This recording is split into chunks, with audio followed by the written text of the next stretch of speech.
What's good YouTube, JD here, back with yet another review for you guys, and in this video we're going to talk about a brand new silhouette from Nike. We are going to get into the Nike Dunk Low Disrupt.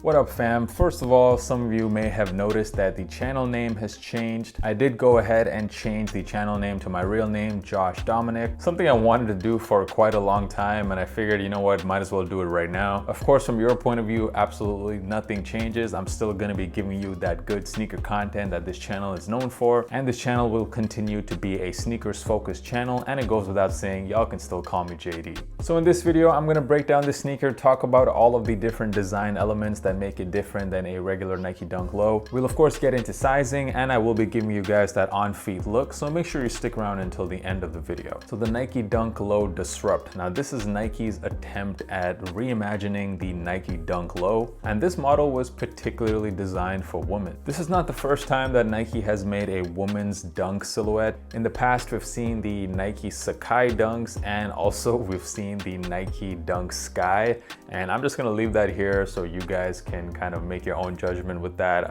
I got no comment. With this model, it's not as extreme as those previous models. It does kind of resemble a Nike Dunk Low. However, there are a lot of major differences. The first of which is the tongue. The tongue is a lot longer than a regular dunk and also softer, and it also has this exposed foam. One of the major differences, however, visually is definitely these over-exaggerated lines that you see on the midsole. This is a regular pair of dunks. This is the Samba colorway.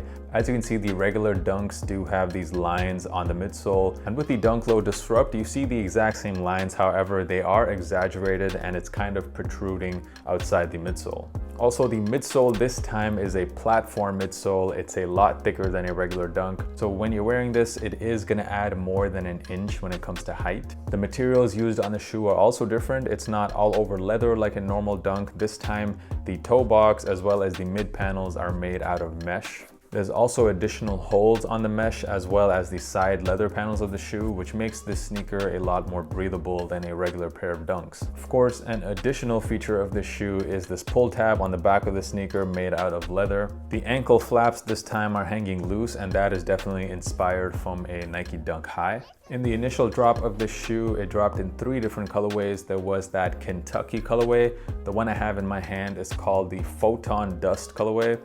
And there was also a gym red pair. For me, one of the oddest things about this shoe is the laces. I'm not sure if you guys can see this on the camera, but my laces look like they've already been aged. I personally don't get it. I don't think it's a good look either. I think I would have preferred some white, normal white laces on this pair. I did put a poll on my Instagram asking you guys, especially asking for a woman's opinion of what you guys thought of these sneakers, the Dunk Low Disrupts. And after reading all of your feedback, the 2 general things I noticed was that, first of all, men seem to like this sneaker more than women do. And the feedback from the women was very split. Some of them thought that they looked really cool, but a lot of them said that it was way chunkier than they expected once they got it in hand. I want to read the official description of this shoe on the Nike website. A ladies only modern take on the legendary design that uses a platform stance and exaggerated proportions to create a uniquely feminine feel. And I want to know from my female subscribers down in the comments, what do you guys think of that description? Nike clearly seems to think that taking a regular pair of dunks, giving it a platform base, and also exaggerating the midsole makes it feminine. What do you guys think about that? Or would you rather have just preferred Nike made a lot more sizes of just regular men's colorways? For a lot of the most popular dunk colorways that have dropped this year, like the Syracuse pair, the Kentuckys, you can see just looking at StockX that the women's sizes are selling for a lot higher than men's, and that primarily is because there weren't that many women's sizes made compared to the men's. So would you guys just have preferred that Nike made a lot more women's sizes, or would you rather have this exclusive to women's silhouette, a brand new take on the Nike Dunk? I think I know what the answer is going to be, but I would love to hear your feedback. Leave that in the comments. Let's get into sizing. So I did buy these in my girlfriend's size. She is normally originally a woman's size 7 and I got her a 7 and she said these fit way too small. She would definitely go a half size up.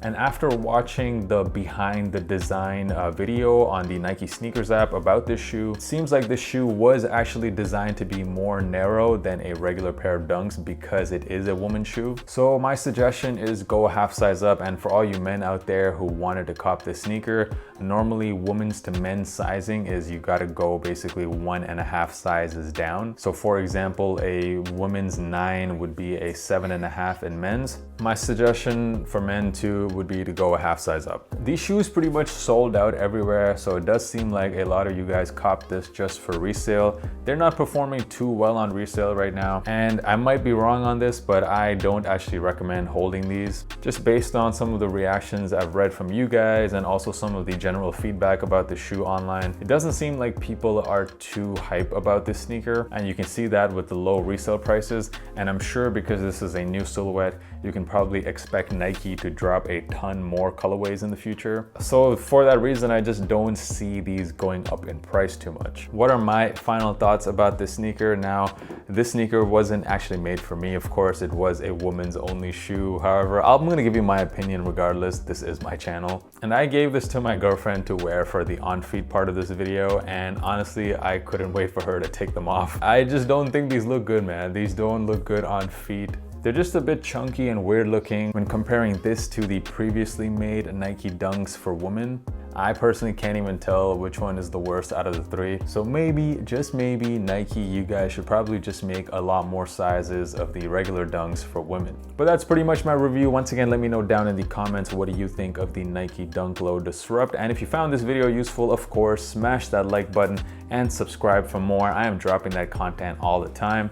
The on-feed portion of the video coming up right now. Thank you guys so much for messing with the channel, and until next time, guys.